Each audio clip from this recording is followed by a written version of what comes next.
안녕하세요. 전주스타 피부과의원 대표원장 피부과 전문의 나윤미입니다. 이번에는 생물학제제 투여 중인 건선 환자에서 수술이나 시술 시 어떻게 해야 하나요? 라는 주제를 다뤄보도록 하겠습니다. 생물학제 투여 중인 중증 건선 환자분들이시죠? 그럴 때 간혹 수술이나 시술을 하게 되는 상황들이 있습니다. 그럴 때 이거를 투여를 중단을 해야 되는지, 투여를 중단하지 않고 해도 되는지에 대해서 궁금해 하시는 분들이 많습니다. 여기에 대해서 한번 말씀드려 보겠습니다.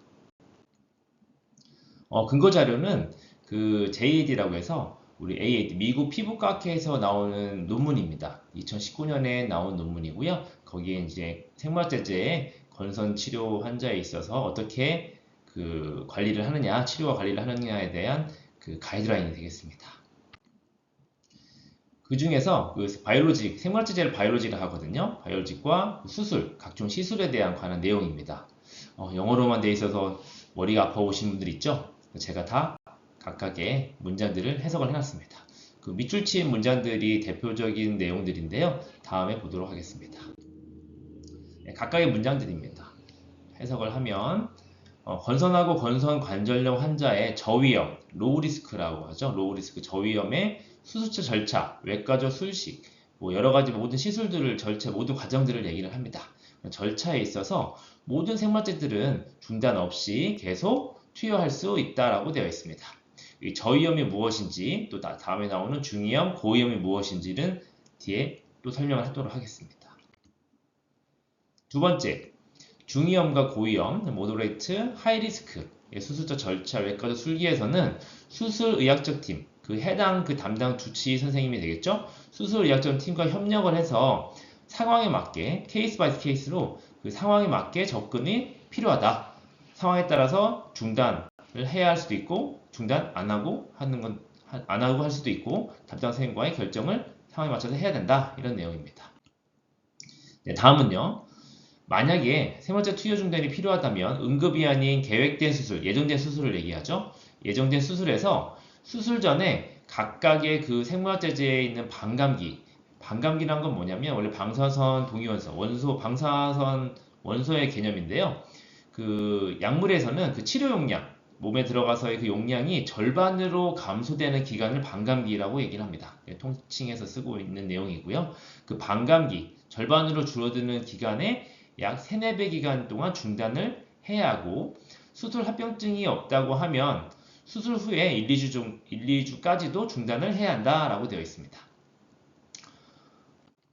자, 그러면 다음 로우 리스크, 모드 리스크, 그 다음에 하이 리스크, 저위험, 중위험, 고위험에 각각에 해당되는 수술에 대해서 알아보도록 하겠습니다. 보시면 저위험 수술에는 각종 내시경 시술, 위장관, 위내시경, 대장내시경 포함이고요. 그리고 비뇨 생식기 내시경, 그리고 호흡기 내시경도 포함입니다.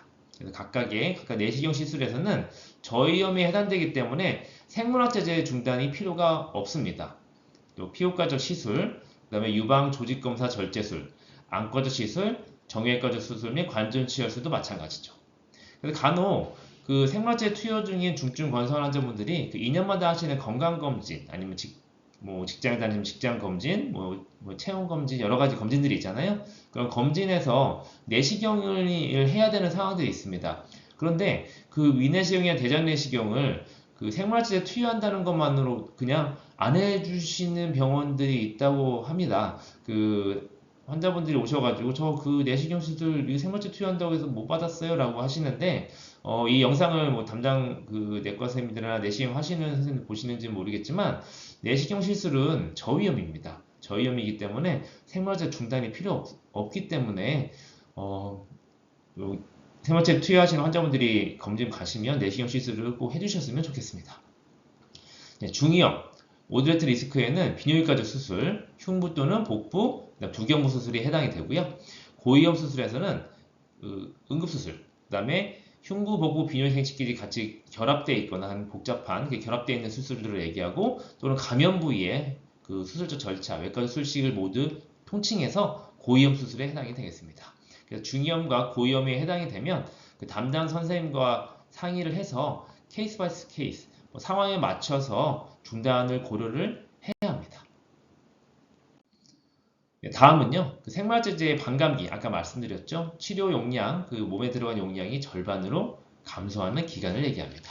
그러니까 각각의 그 생물학제제들이 나와 있는데요. 우리나라에서 제일 많이 쓰는 생물학제제들을 주로 보시게 되면, 코센틱스, 그다음 탈츠, 트램피어, 스카리치가 이거에 해당이 됩니다. 그러면 코센틱스는 반감기가 한 27일 정도 된다고 보시면 되고, 탈츠는 13일, 트램피어는 18일, 스카리치는 한 11일 정도 되기 때문에 만약에 중단을 고려한다고 하면 반감기의 3, 4배 정도 기간을 수술 전부터 중단을 해야 됩니다.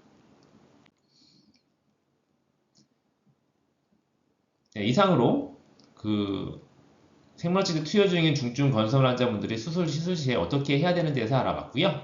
네, 다음은 그 스타원자 나윤민 유튜브 계정에 구독과 알림 설정을 해주시면 실시간으로 유익한 건강 정보를 받아보실 수가 있습니다. 예, 지금까지 스타원장 나윤민이었습니다. 감사합니다.